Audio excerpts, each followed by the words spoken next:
Hi everybody, welcome to editing tips and tricks using Final Cut Pro X 10.2.1, the version I'm using. And I want to show you an effect today called a ghosting effect. I believe the term is called ghosting anyways. And here's how the effect works. You see me rising out of my body. Oh, and don't mind the overexposed face and the overexposed arm. I'm using an iPhone 6 Plus, and you know how difficult it is to control the exposure on those phones. Anyways, you're going to need a tripod, and you're going to need two photographs, a clean plate, and you're going to need a photograph of yourself lying down pretending you're dead. Okay, so this is what you do. Like I said, you have two photographs. You have a clean plate which has nothing in it, and that's a photograph, and then you have a photograph of yourself lying down pretending you're dead. You bring both those photographs into your timeline. First your clean plate, and then the photograph of you lying dead, and you stretch out the photograph of yourself to match the duration of the clean plate. Then you make a space beside your two tracks and start again with your clean plate. Bring your clean plate in first, and then you're going to bring in your video footage of yourself acting out the part of the ghost. What you're going to want to do is trim down and find the spot where you rise up from within yourself, or in my case the log there, and trim it to match the duration of the clean plate. Then you're going to go back to the first two clean plates that are pictures that you took. You're going to highlight them, and you're going to make a compound clip. File, new, down to compound clip. Make a compound clip, save it as a CC compound clip 1. Make sure that you double check when you're doing the video trimming that you trim exactly to the point where you're rising from the log. So you want to get yourself and trim it exactly as you're on the log, just about before, like a split second before you rise from the log. Trim it. Bring it to match the duration of your clean plate before you proceed on to the next step. Then you want to find a spot in the clip where you're standing up. And what you want to do is you want to go over here to your inspector, hit the opacity, and play with the opacity. Don't touch the blend mode, just play with the opacity until you're happy and you find yourself to be as transparent as you want yourself to be, right? Once you're happy with your transparency and how much opacity you're going to use, you're going to go back, highlight both clips, and you're going to make another compound clip of your video clip and your clean plate. You're going to title it CC2, compound clip 2, and you're going to save it. Before you go any further after this step, you want to clear your timeline, all right?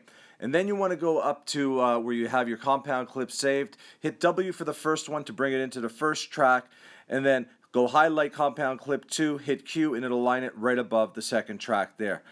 Then after that, you want to trim down the excess, but before you trim down any of the excess, because you're going to have leftover, you're going to disable compound clip 2. Okay? You're going to be left with compound clip 1, which should be your two pictures, the picture of you lying down and your clean plate. You're going to go over here where I have the cursor on effects. You're going to hit effects, and you're going to go down to where you find masks. Look for masks. And then you're going to hit on mask. And then you're going to select draw mask. And then you're going to bring draw mask in to where you have your compound clip 1. And you're going to start tracing around your body. I did it really quick here, but masking is really hard, tedious work. And to get a really good quality professional look, you're going to need to take your time and outline your body properly, and probably going to have to use the view mode and set it up to about 100%, 75% to get all the details that you want. And there you go. Once it's masked out, you can see that it looks like that. You want to reverse the clips on your timeline. You need to move the top one beneath the other one. And then you want to head over to your inspector where you have your draw mask open, and make sure your composite view is set to composite and not original. Okay? After that, you're done. Other than maybe doing some color correcting, and perhaps playing with the opacity some more to get the right and proper, whatever you feel is right and proper, in a transparent look on your ghost, you're done. And you should have something that looks like this. Only better than mine. Mine is like at a 5th grade level because I didn't take my time with my mask. I wanted to put this together really quick because I was really happy that I figured out the effect and show you guys how it's done, that I didn't take my time with my mask. But you guys will take your time with the mask because it's important to pull off this effect properly and use the feathering option to feather in and create and sell the effect properly. There are about 4 or 5 tutorials on YouTube floating around telling you how to do this, and all those tutorials tell you is that you need to play with the blend mode and your opacity. But when you do that, You're not selling this effect, the dead body effect, okay? You're not selling it at all, to be honest with you. Because when you do the method that they tell you on YouTube and those other tutorials, your background, your environment bleeds through your dead body. You notice how there is no bleeding through my body? You notice that the only transparent image in this whole frame here is the ghost. That's me being transparent. Because Hollywood has taught us, that ghosts are transparent. They walk through walls, they walk through tables, they walk through chairs, they walk through couches, they walk through doors, through windows, they walk through wood, they walk through leaves, through branches, which if you pay attention, if you go back and play this clip again, you'll notice that my ghost backs up into the leaves and the branches up here, which makes my effect look like a 5th grader, plus the fact that I didn't mask properly. I did it really quickly for this tutorial. So my effect looks like a 5th grader. You guys will do much better than me by me showing you how to do this.